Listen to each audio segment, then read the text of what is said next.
Time is 10:01, and we're showing 15 participants so far. So you are ready to kick us off, ma'am. Okay, thank you very much, Nathan. Good morning, everyone, and welcome members of the BEP Review Committee. We're going to go ahead and get started by having Nathan James call the roll to establish that we have a quorum. Nathan? Yes, ma'am.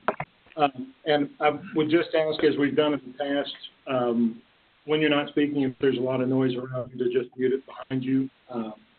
But we'll start with the roll call. Michelle Simcox? Here. Chairman Mark White, or designee? Patrick Boggs and Paul Marsh for Chairman White, and he may join us. Oh, great. Good to have you. David Connor? David Connor? Senator Dolores Gresham?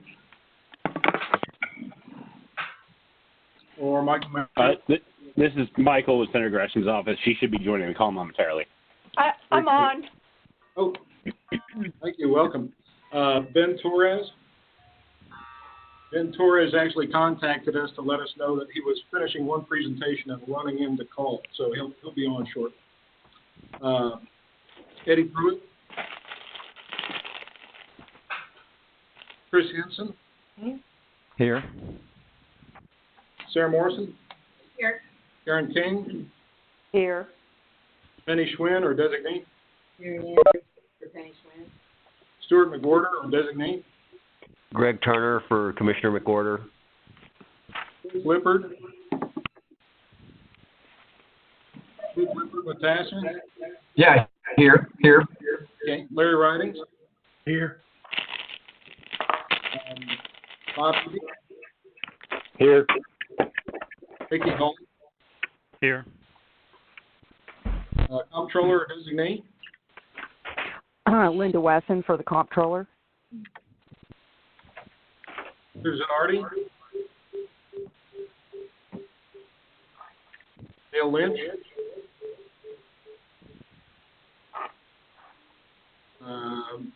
Keith McDonald? Here. Peter Muller, or someone from the House Budget Office? And Bobby Cox. Bobby Cox? Okay, remember, if you're not speaking, please mute it. Madam Chair, you have a quorum. Thank you, Nathan. We have a quorum, and so we are duly convened. Next on the agenda is a statement of necessity. Mr. James, you're going to read that for us, I understand? Yes, ma'am. Since we have now two members of the State Board of Education on the BEP Review Committee, we will be doing statements of necessity for our telephonic meetings. Pursuant to Tennessee Code Annotated Section 844-108B. Yes, this is just their BEP Review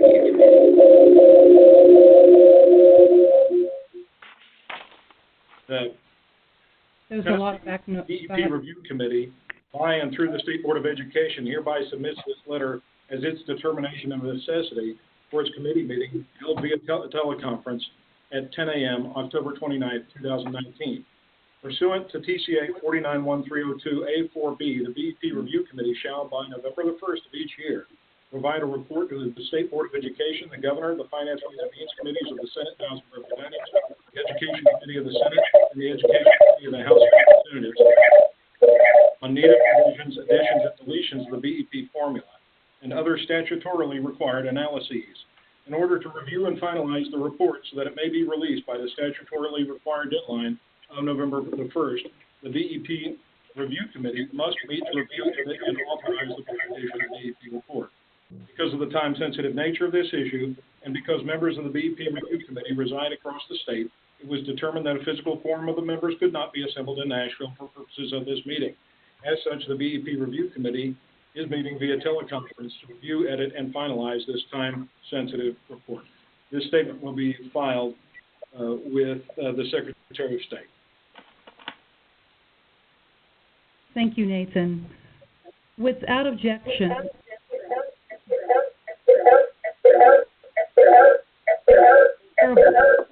if you're calling into the meeting from a phone, you're going to need to mute yourself on the phone itself. If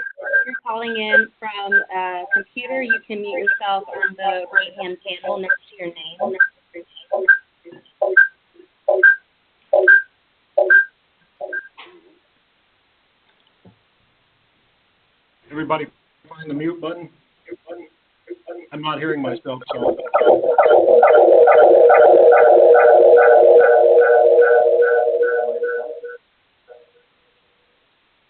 I will attempt to speak again. Without objection, the recording of the last meeting will serve as the minutes. Without objection, so ordered. Moving into item 4, discussion and edits, final vote on the BEP report. At this time, I do recognize Nathan James to walk us through the annual report document. And I want everyone to know that as we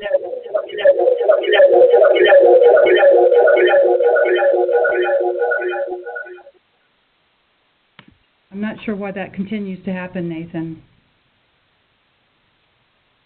As we go through it, and you have edits that you want us to make, our staff will be taking a list of those edits. We will vote on each of these edits so that in the end, we will be instructing our staff to put those edits in the final draft. And when we've agreed on all those edits, I will entertain a motion to approve the 2019 BEP Review Committee report, again with instructions to the staff to make the final edits that we approve today, and subsequently to transmit the report to the officials required by TCA 49-1-302A4B, as in boy, by November the 1st of 2019. Nathan, I turn it over to you. Thank you, ma'am. We will start at the beginning, obviously, with the page and the executive summary. This is very much as it has been in the past. We note the 18-19 review committee members as well as those that were appointed for 19-20 period of time. We note the work of the committee, which is the same as it has been in the past. We find ourselves at the BEP committee guiding principle statement. I have been contacted by a member who wants to make remarks on the BEP guiding principle statement. Yes, this is Bob Eby. The very last sentence talks about what we hope the public schools will provide, and it says, generally prepare students intellectually for a mature life. I think now we're also focusing on a career path. I don't think as a definition.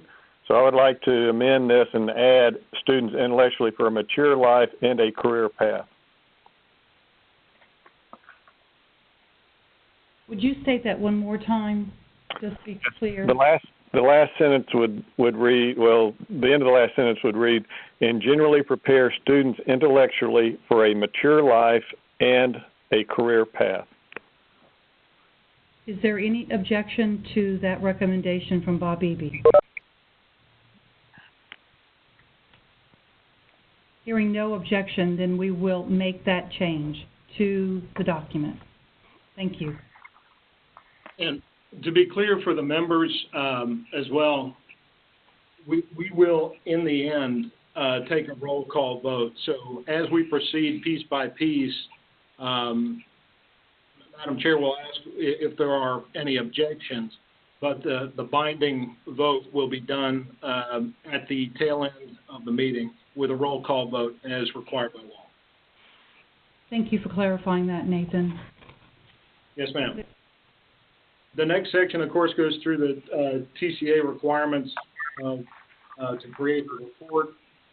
And in the next section, we get into the executive summary. And we've been talked to by a member of the committee about adding some clarity as to, you remember last year, we had two priority groups because priority group 1, all 4 of those things tied to the first place. And then the commitment to funding the RTI instruction intervention positions was the second one. So we organized them into 2 priority groups. In last year's BEP report, we put a sentence of explanation there to make it clear how that had happened, but we haven't done that in this one. So there was a suggestion that be added. Madam Chair, this is Sarah Morrison. I was the one noting that this morning with our team. And just a couple other points of clarification that I would recommend to the committee. I think this is typically the format we've used in the past, but it struck me as I was reviewing it this year that we could make the font and sort of the section headers a little bit more clear. I think as I read through it, it's not always clear what's a section heading versus a subsection heading. So I would move to direct the staff to either by font or by creating a separate page at each point where a section begins, make more clear. For example, this one page is the executive summary. The next page begins the update on the 2018 recommendations. But to me, it was a little hard to follow that initially, and I think just some additional font and/or formatting could help with that. Is there any objection to the recommendation from Dr. Sarah Morrison? Hearing no objection, then we will have you all work on that formatting. That's on page 7, the 2019 executive summary. And That's Nate, really is that correct? The report. I'm sorry? That I think would be helpful. Throughout the report? Is that what you're saying, Sarah? For each section heading, I think just having a way of more clearly designating a section heading like the executive summary versus the next section, which is the update on the 2018, I think maybe just by font or additional formatting, we could make the section headers more clear to the reader. Okay. Hearing no objection, then we'll move forward with that recommendation. Now, Nathan, I want to go back for a second, so I apologize. I think you were talking about some language edits for the terminology related to the technology piece. Did I hear you correctly? Madam Chair, this was at my request as well, so I'll jump in if that's okay. I just thought, based on last year's vote, again, we created a priority group 1 versus a priority group 2 in terms of our recommendations. So on page 8, my recommendation is just to make a small note in that section updating the 2018 recommendations to remind the reader that that's the reason why last year we had 2 priority groups for the recommendations versus this year they're all in one group. I thought, again, for people who have faulty memory like me, I'd forgotten that and needed a reminder. And I thought maybe just a note on that page 8 would help the reader understand the difference there between those 2 priority groups, 2018. Is there any objection to that recommendation? Okay, then we'll accept that one as well. Very good. On moving on, the 2019 BEP committee new priority recommendations. One thing I've been contacted about is to make the language here with the asterisk. It states the committee recognizes that not every district would benefit from additional funding for technology. Add the language last year would not benefit from additional funding for technology within the formula. And Nathan, not only in the technology, but also in the nurses' positions, not every district will receive funding.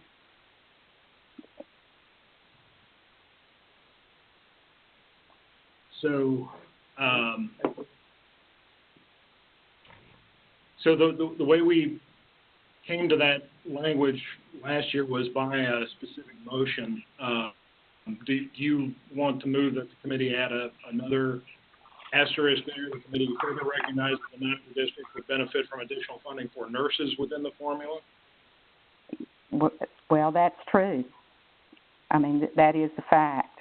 If you look at your attachments, you will see that there are districts that do not receive funding. Okay. So to be clear, Karen, is that in item 4 on page 10 that you're lowering, where we're talking about the lowering the ratio of students to nurses? I want to make sure we're getting this, because it's difficult. Yes, ma'am. Lillian, yes, that's true. On page 50, if you look at Sevier County, they are earning 14 in the ratio. You would earn 14.21 positions, but in the funding, they would receive nothing. Okay, Nathan, did you get all of that?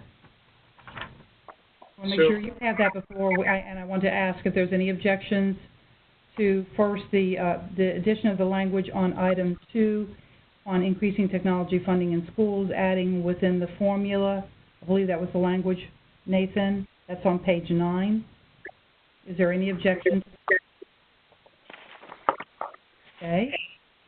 And then on page 10, item 4,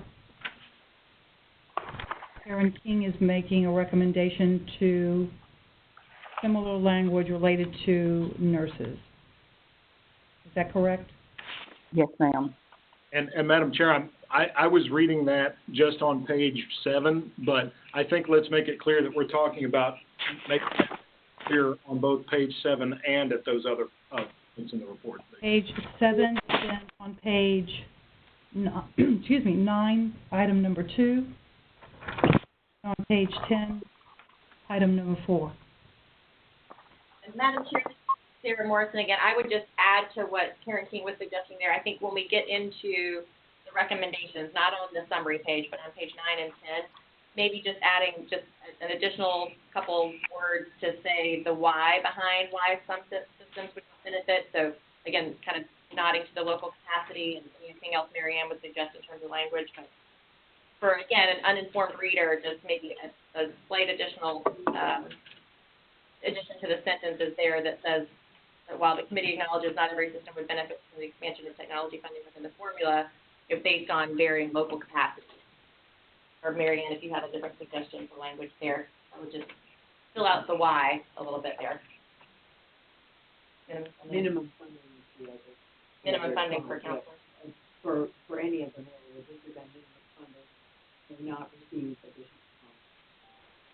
I think for the purposes of a vote today, when we get to the end, then we need clarity on what language specifically you are talking about adding.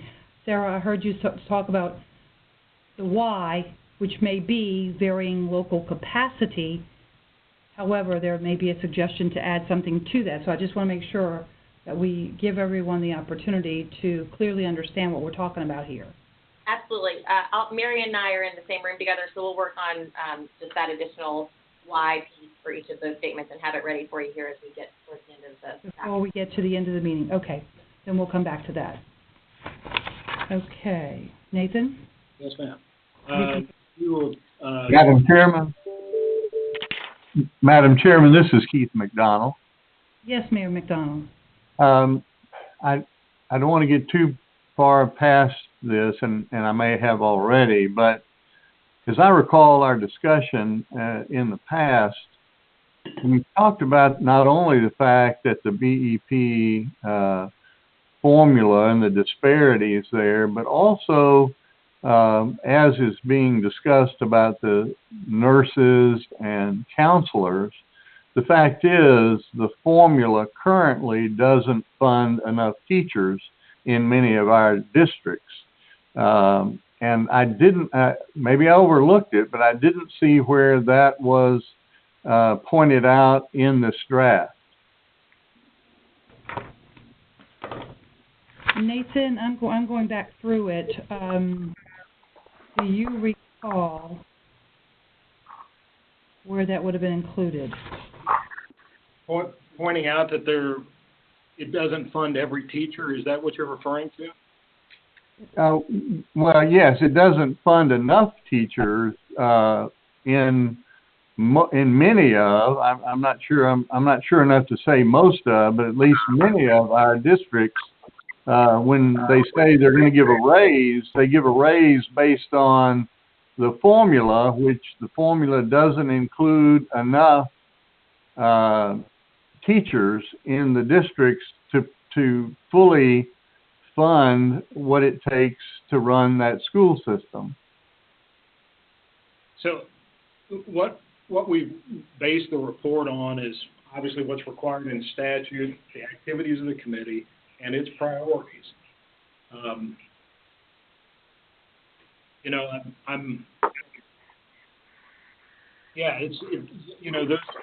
five priorities reflected the vote of the committee, and the point you're making was not one of the top 5 recommendations of the committee. Well, I would argue, Nathan, that under sustained commitment to increasing teacher compensation, that in fact, in that piece, that's where we had the discussion about, as a point about teacher compensation. And that's where I recall we had our discussion under that point, not as a separate point. So the discussion regarding that actually was also in relation to Representative Freeman's bill, which is included in this report.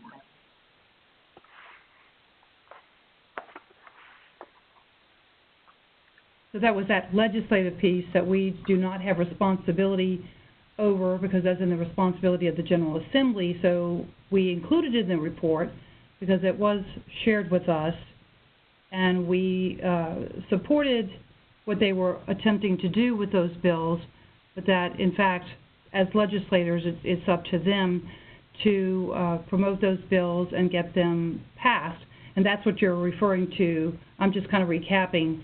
So, Nathan, that's really what you're referring to, because we have our narrative on our BEP committee recommendations on page 9 that begin with the same sustained commitment to increasing teacher compensation. And we also recognize, similarly, in other areas, the formula does not cover 100% everything, because there is that local piece, the local funding that individual communities, counties are participating in. So I may not be making that as clear as it needs to be. But, Nathan, is there anything else we need to think about? And Mayor McDonald, is there anything else you want to add to that discussion? Well, only that this has come up, and the formula, the BEP formula, in my opinion, is broken. But that's one of the broken pieces. Is when you look at what it actually takes to run a school system, the BEP formula doesn't recognize all of those, not just teachers, but other things. But as I say, my recollection is we discussed that under item 1. And if you're saying that discussion is reflected in our support of this bill, then I guess I can live with that. It's not as direct as I recall the discussion. Thank you, Madam Chairman. Madam Chair, Mr. Mayor, that the committee did not vote to support either piece of legislation. And I think we have some of our legislative folks on the call, but those powers are specifically reserved to the General Assembly. They referred us those two bills for presentation and for discussion, but there was no vote to support either piece of legislation. As the legislative branch has the authority to appropriate dollars to support legislation that they decide to pass. Well, Nathan, I think I don't disagree with that, but I think our point was the ideas that were being promoted in those bills are a part of what our discussion has been in the past, not only with nurses and with counselors and SROs, but also with the way the formula allows for enough teachers in all of our districts. And I would just echo that again. And if it's the choice of the chairman and this committee to ignore that, then so be it. Mayor McDonald, I don't think the intention is to ignore it, and I think it gets back to when the survey was conducted. I don't think, Nathan, and we could go back and look at the document, I believe it's included here, the survey results did not include that piece specifically. The number one item was sustained commitment to educator compensation, but it did not talk about specifically, as you described it, increasing the number of teachers. It did not include that. We did not get that from the survey data. Nathan, I believe I'm right in that, am I not? Correct? You are, and I think the other side of, one of the reasons you have the varied membership on the BEP review committee is because there are different, different interests and different concerns brought from a cross section of folks from across the state.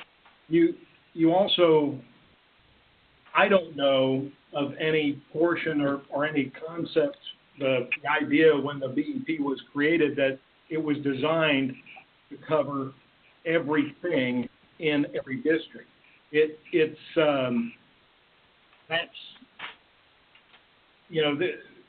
are kind of matters of philosophy, but it represents a consensus of what the committee put forward as their priorities in addition to the statutory requirements.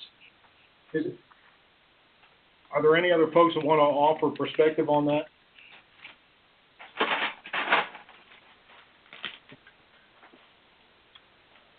Nathan, Mark, this is Mark White. Yes, Representative White. I was just going to add, as a member of the Education Committee, these has come forth year after year. Of course, our challenge has been reason no action's taken. We're talking about several hundred millions of dollars, and we just haven't been able to come up with a solution to address that need. So it's a big concern, but we'll have to agree with Nathan on his description. Madam Chair, this is Dale Lynch at Toss. Can you hear me? Yes, I can. Please proceed. I have been trying to get in on the phone, and I could hear the discussion, but could not get in. So now I'm on the computer. Is there anything wrong with looking at item number 1 under sustained commitment to increasing teacher compensation and putting an asterisk there like we did the other, just for clarification purposes? Not that we're asking for additional personnel, but just showing that there's 10,000 basically employees outside of what the formula funds. Not that we're doing anything other than adding information for this report. So then, just to be clear, you are suggesting an asterisk under priority group 1 on page 7 with an asterisk that explains there are 10,000 positions in education outside the funding formula. But listening to Mayor McDonald's what he was sharing, I would just echo that I think that would be good information to include in this report. Ever how many positions there are outside of the BEP. Whatever that number is, and I don't have that number, we would certainly want to make sure and validate the correct number. With that being said, does anyone, is somebody trying to speak? I apologize. This is Brad Davis. The actual number in FY18, as I can follow, is 9,807 positions. Would you repeat that, because there's an echo? There's an echo overlaying what you're saying. 9,000. 9,827. 9,827. FY18. Okay. Is there any objection to us adding an asterisk with the clarification that there are 9,827 as of fiscal year 18 outside the funding formula in priority group 1? Hearing no objection, we will add that language and the asterisk to that section. Madam Chair, the only way I would phrase that slightly differently is just to, again, for clarity's sake, to say FY18 there were 9,827 positions that districts elected to hire outside the BEP formula. Districts elected to hire outside of the BEP formula. Is there any objection to the clarity that Dr. Morrison just added? Hearing no objection. This is Chris Henson. The only objection I would have would be that some of those positions that districts quote-unquote elected to hire are teachers that we are required to hire to meet class size requirements that are set out in state statute. Point well taken. Do you want to provide some clarity on the language then in lieu of what Dr. Morrison suggested? I would Yes. I would go to someone else on that. Okay, thank you, Mr. Henson.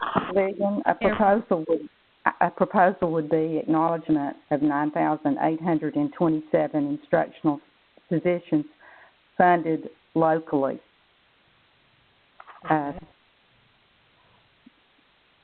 Funded locally, okay. Without, outside of the BEP formula. Because these certainly are not elected positions. They are positions that we have to maintain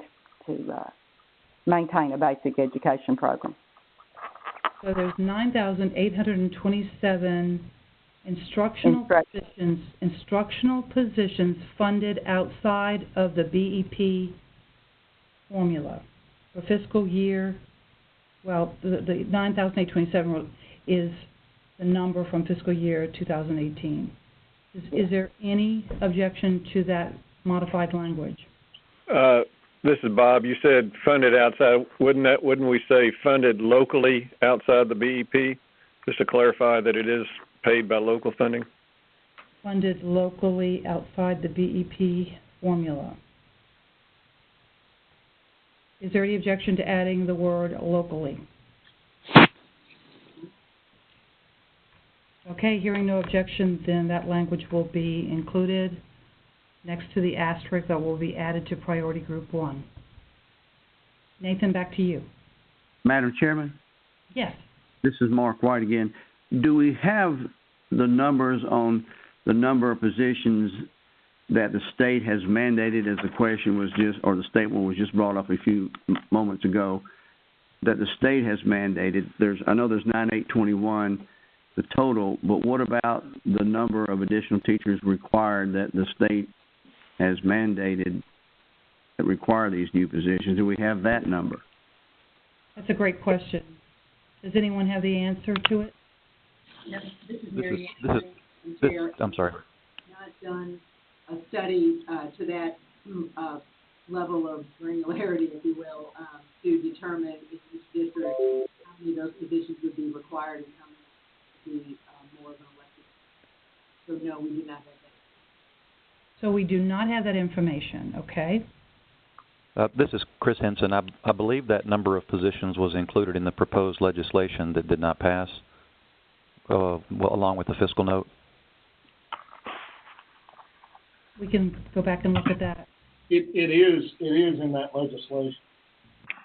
Because I think that's critical that we know that, because I don't think the state could ever keep up with the numbers that the locals may decide that they need, in addition to what the state has mandated. I think that's the rub we have anyway. I think that's a great point. So, Nathan, you have that number. It's included in this report.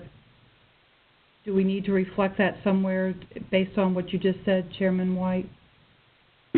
Is there any need or desire to add that in here somewhere in the report? Madam Chair? It's in the legislation, so yes. Madam Chair, this is Dolores Gresham. I agree with Representative White. I think he makes a great point about we'd be we'd be chasing the tail on the dog or something. You know, every time the locals decided to hire on for instructional personnel without the funding, or then coming back and asking for the funding for it from the state, you know, that's kind of backwards. But I would agree, and I would also recommend that we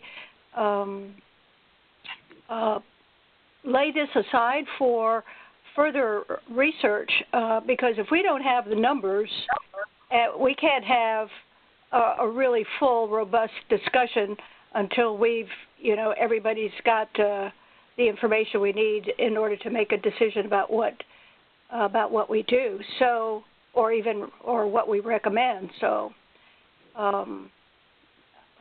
frankly, I just lay this aside for a really hard look on our next report. Thank you for that recommendation. Is there any objection to the recommendation by Senator Gresham?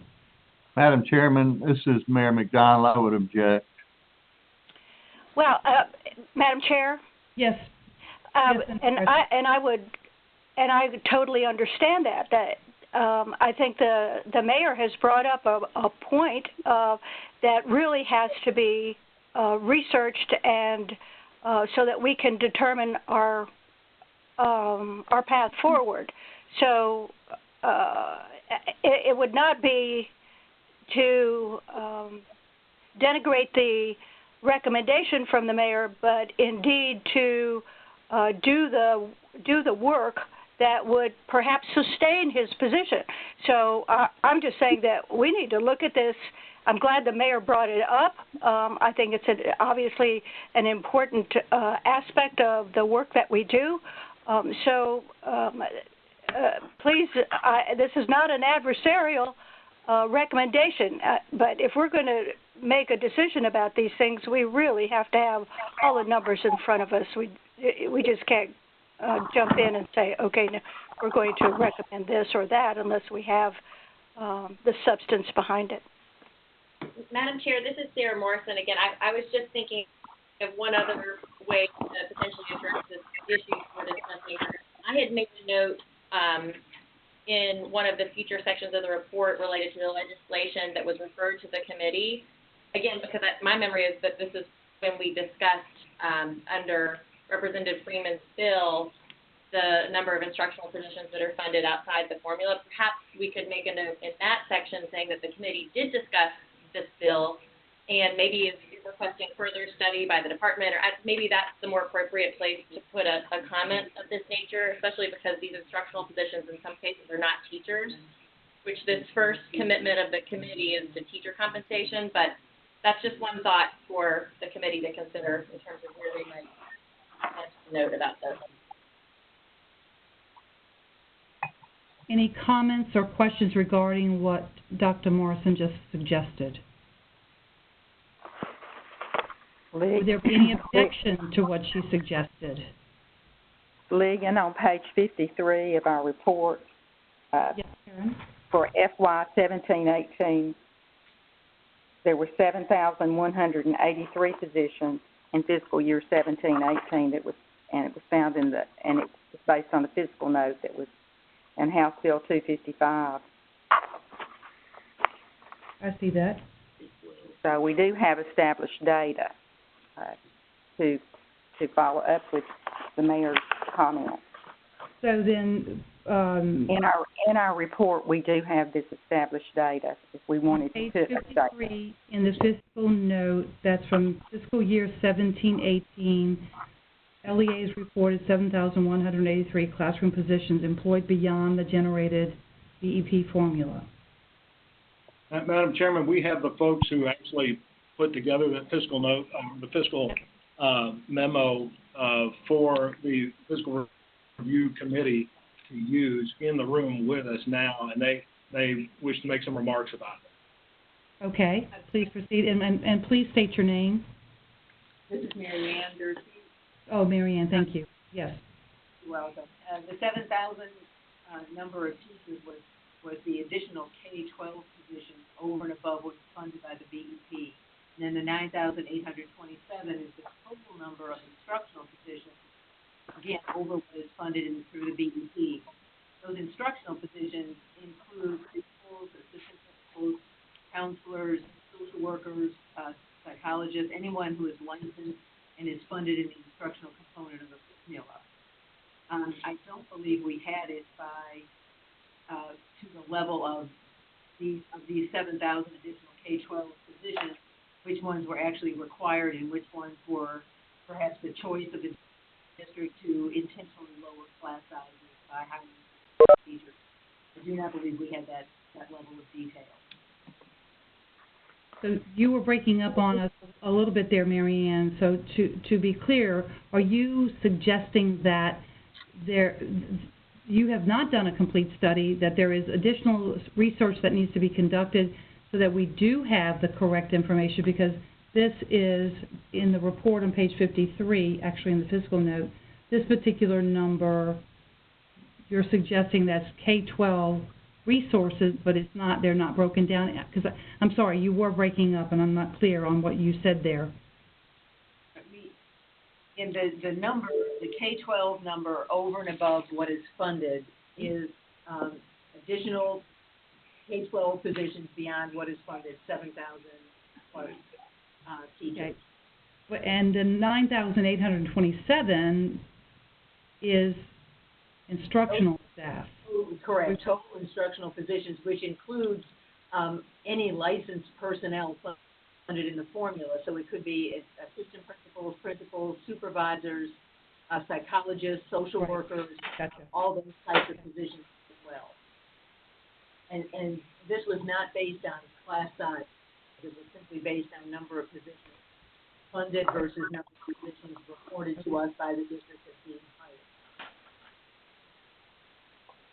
So in order for us to move forward, we are still maintaining that we're going to have an asterisk on page 7 under priority group 1 with the reference to the 9,827. Senator Gresham suggested some additional research be conducted to ensure that we are working with accurate numbers. Are you saying that the data that we have in the report today is sufficient and that we have enough accuracy with what we have, or more research needs to be conducted? Because that's where I want clarity. Madam Chair, this is Sarah Morrison again. I think what Miriam was saying is that, again, Chris Hinton made a good point in terms of some of these positions are not purely elected and if they're required by the class size, the state class size requirements. What Marianne, I think, is saying is that we don't know at this point in time of that 9,000 number, how many were required by the state class size requirements versus how many were local choices. So it does sound like there's some additional study needed to understand how many of those positions are required essentially by state law versus perhaps our local decisions. Does that make sense? Yes, it does. So, Madam Chairman, this is Mayor McDonald again. I think in terms of what Senator Grisham was saying, we're in agreement with the idea that we should have better numbers, but I'm still of the opinion that there should be something in this document that recognizes that there are some number of positions required by a BEP that, in fact, the formula does not currently recognize. So you're making a recommendation, and where would we put that language? Do you have a suggestion where we would put that? Because then I will pose it to the committee to object or to approve and go forward with your recommendation. So I would want clarity on where we would insert that, and if anyone has a recommendation from our staff or any of the members, I welcome it.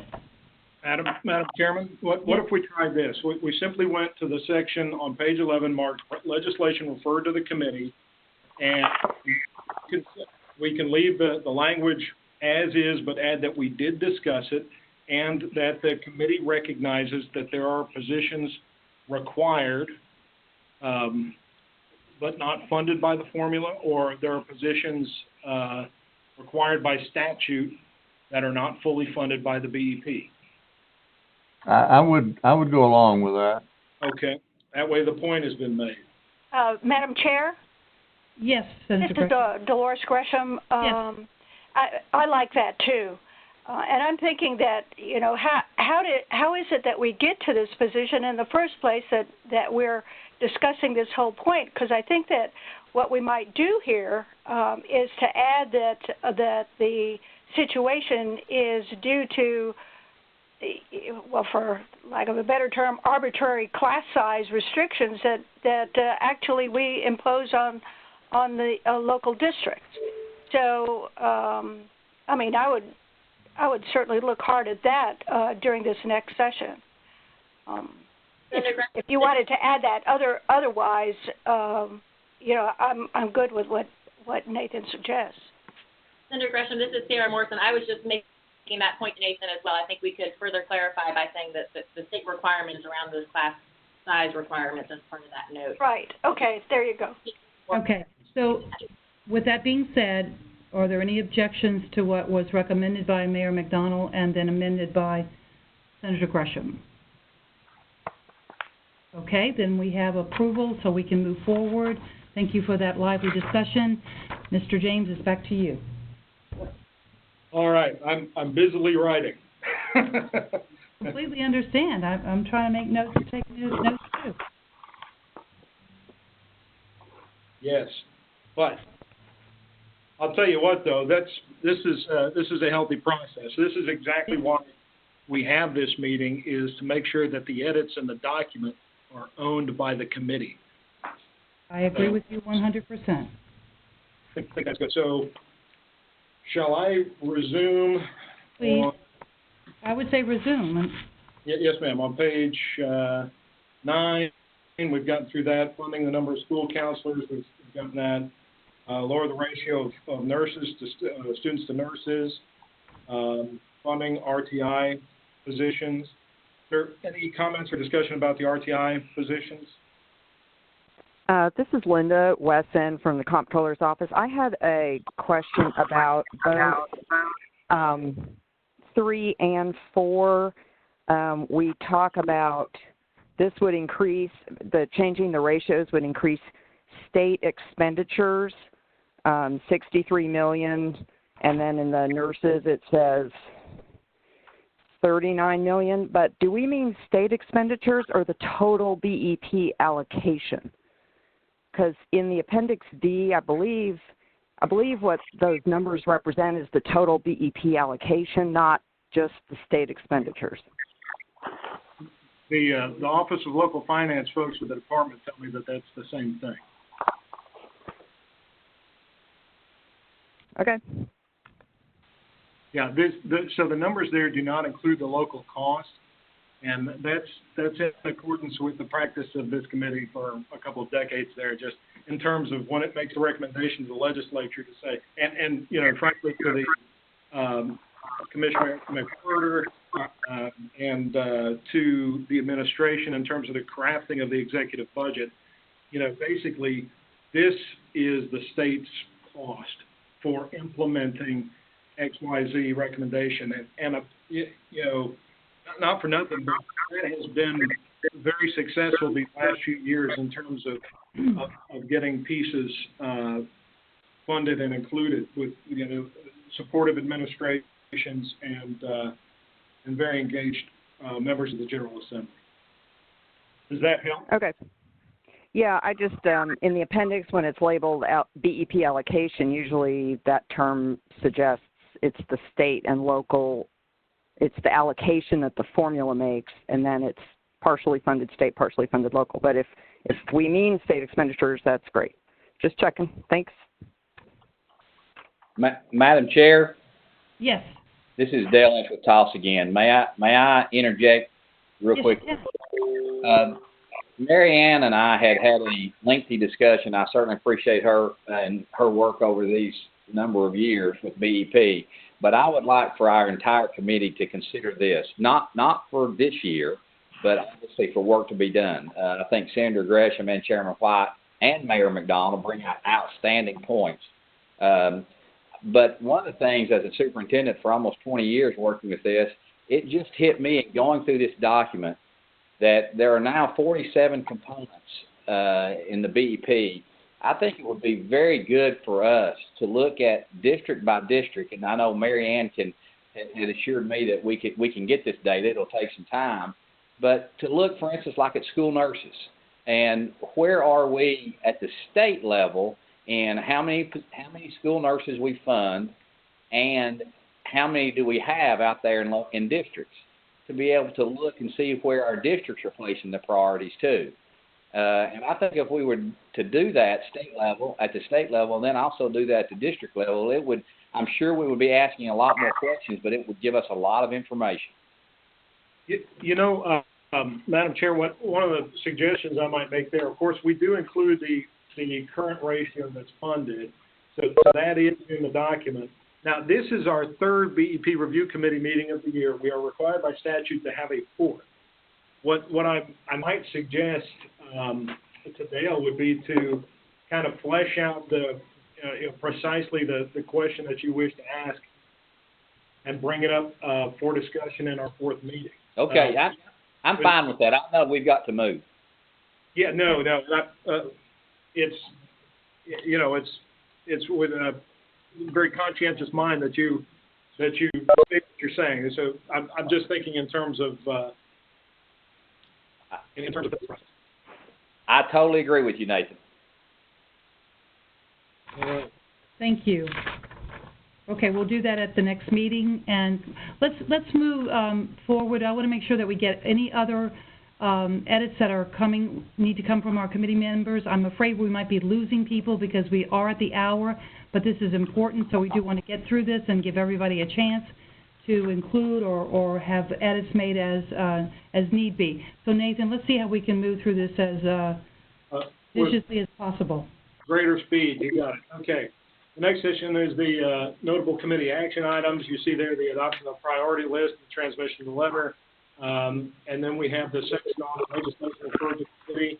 This, in our meeting today, we've already moved to change that. So moving past that, we get into the BEP salary equity analyses, and this is the piece that's compiled from the NEA on an annual basis.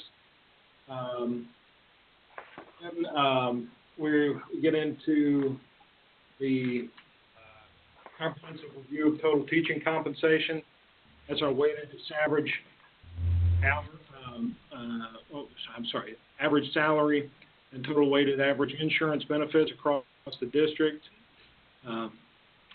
So that follows there. Want to make sure when we draw the attention to the fact that in previous years the TEA has compiled data on weighted average insurance paid by school districts and recorded this information to the Department of Education. Due to technical difficulties, they have not been able to do that for this last school year, and the committee does not have another means to obtain that information. So are there further concerns or discussion about anything in this section? We get down to the weighted average salary, the disparity analysis that's done on an annual basis. And you get directly into the average salary in all of the southern states, West Virginia, and Kentucky added.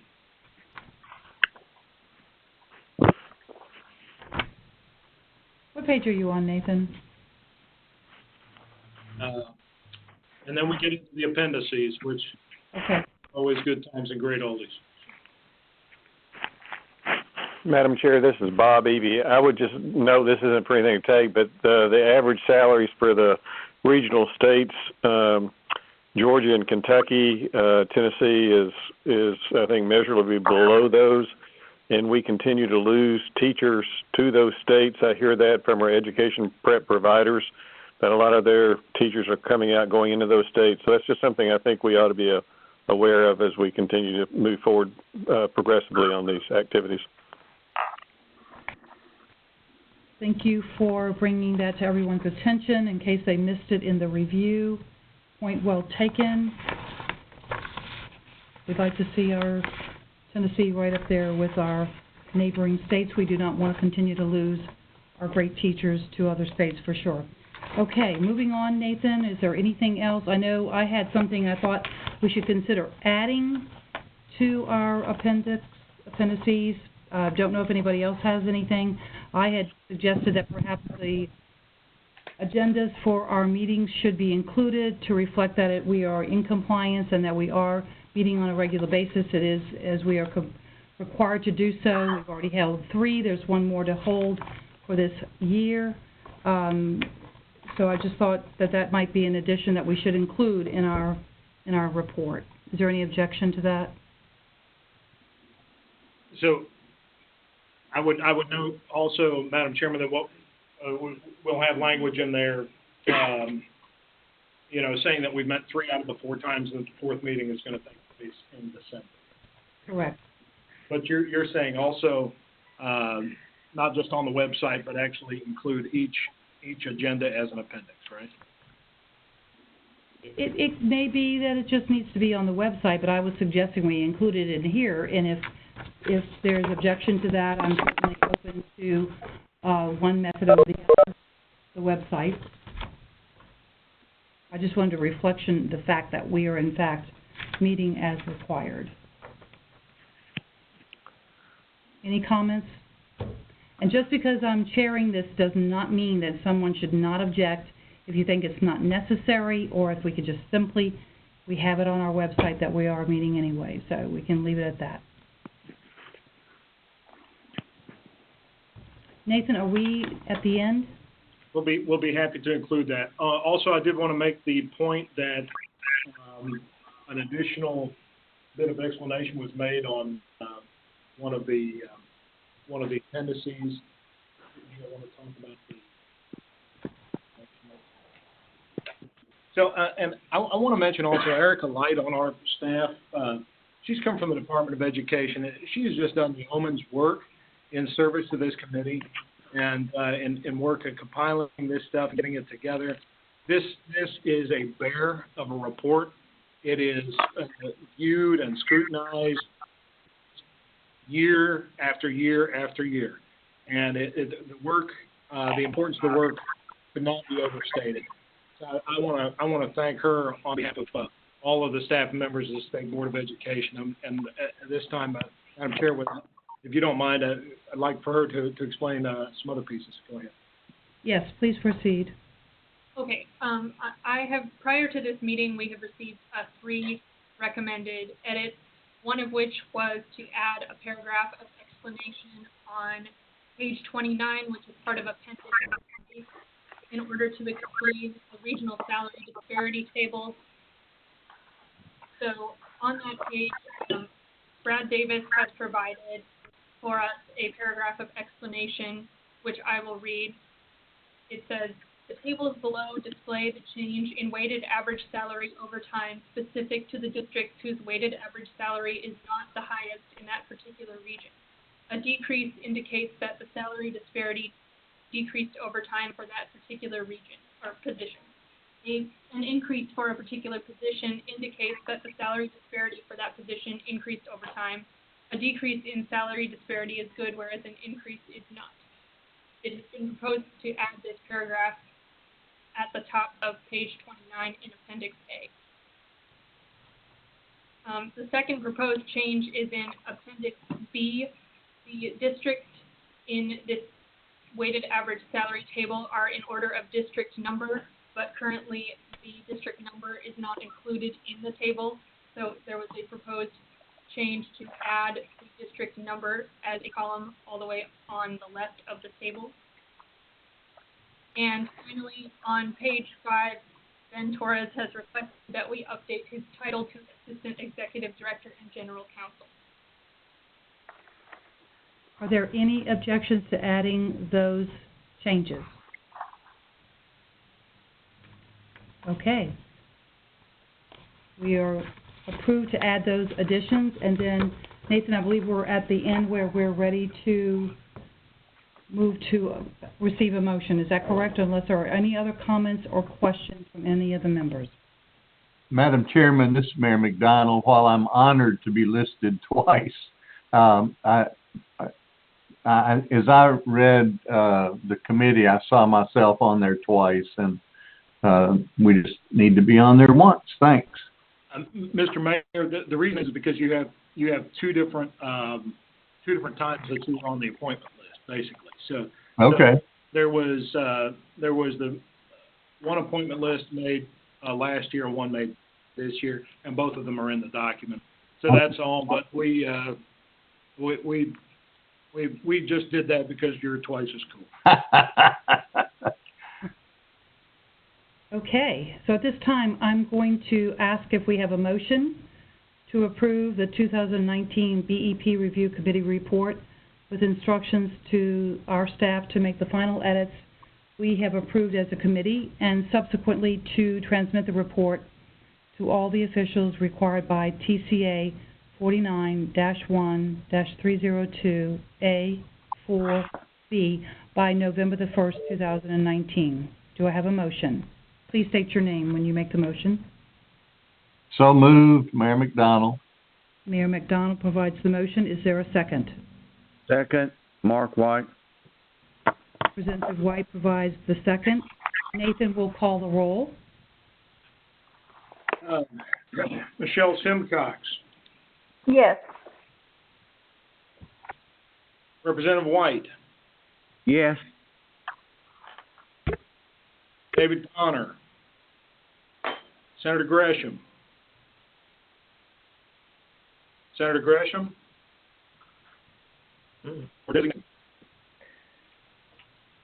Ben Torres. Yes. Eddie Pruitt.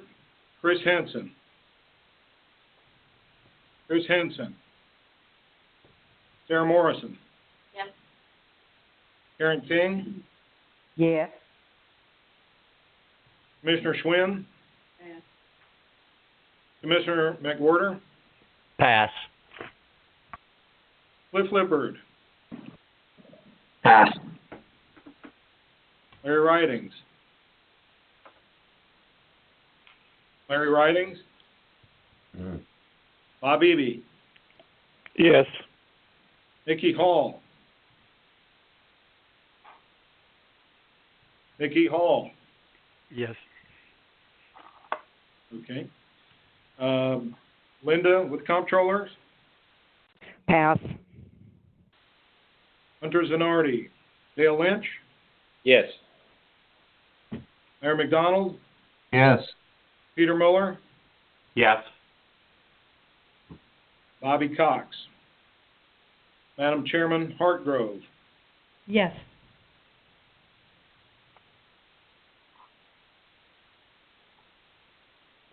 Madam Chairman, we have 11 ayes. The majority of the committee has voted in the affirmative.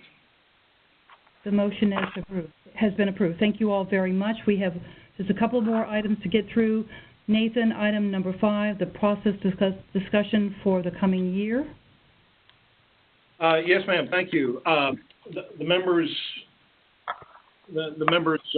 had mentioned that they wanted to try to meet earlier than in June. I think we had talked about a May potential time frame.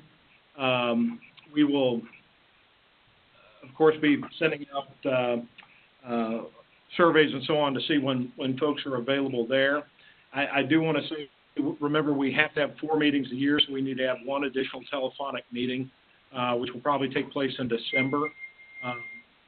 Ought to be a fairly quick meeting where we can go through other sundry items, and so that's where we are. Just wanted to make sure that I've got it on my radar that you all want to start the meeting process earlier. Am I remembering correctly that it's the desire of the majority of the members to meet very shortly after the end of legislative session? Nathan, this is Lily, and that is the discussion that I do recall. We had, I thought, a great discussion centered around that, and there were many of the districts that indicated waiting for that latter period of time was not as desirable for them. And I do remember some conversation around earlier is better than later. And so I think that's what I heard. And there are a couple of districts, I think, that are still on the phone. Karen, do you recall the conversation? Well, as soon as the legislature is finished, that's when we need to begin our discussion about what's happened and where we're headed. And so that's the most timely time. Plus, when August comes, when we start an August meeting, July, folks are on vacation. August, we're on the racetrack starting school. So the May meeting is probably the time when we can put the most thought into the process. Sure. Okay, now, I would just say that, of course, we never know exactly when the General Assembly is going to conclude its business. It's much earlier now than it used to be. I remember being there on the 5th of July, so it's much earlier now than it used to be. But I think members need to understand it will be tough to assign a date certain too far in advance if the benchmark is the conclusion of legislative session. So with that, I would just ask members to be flexible and ready to meet in the first, 2 to 3 weeks after legislative session, and expect to be surveyed for potential times as we get close to the, first week of May, last week of April, if it goes as it has these last few weeks. Well, and Nathan, I think, again, speaking for myself and maybe for others, it would be beneficial for all of us to, and before we make our recommendations for maybe only 5 items that we want to discuss, sometimes I think that maybe we need to meet together to establish our 5 items, because sometimes there are things that we would like to be included in a recommendation to the state or to the legislature, and it might not only just be 5 items, because it was apparent in today's discussion that there are many things that we need to be sure that the legislature who is making the decisions on the BEP is aware of.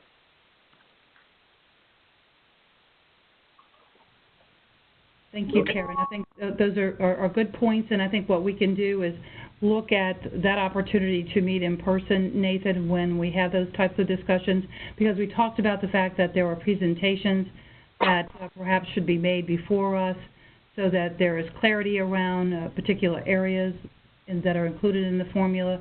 So I think that we should look at those opportunities. And then as Nathan pointed out, I think giving that 2-week window to comply and have it right after legislative session, I think that would make sense, giving enough time and everybody understanding that that's likely to happen. So with that being said, are there any other suggestions from any of our members, and or Nathan, is there anything else you need to share? Just again, it's, certainly make every effort to give advance notice, but I think as both Chairman White and Senator Gresham will say, there's no way to know in advance when the adjournment is going to happen, when they go sine die. You generally know about 5 to 6 days, before it happens. You got a pretty good sense of when that's going to be. Well, so the bottom line is we're going to do our level best, and we're alerting everyone today in that regard. Yes, ma'am. Okay. Anything else, Nathan? No, ma'am. I know that we've gone over just a little bit, and I think that it was important to be able to do that to ensure that we provided enough time for discussion and to get points made and changes, all those edits that we approved today. So thank you all very much for your time, and we will adjourn. Thank you so much. Enjoy the rest of your day.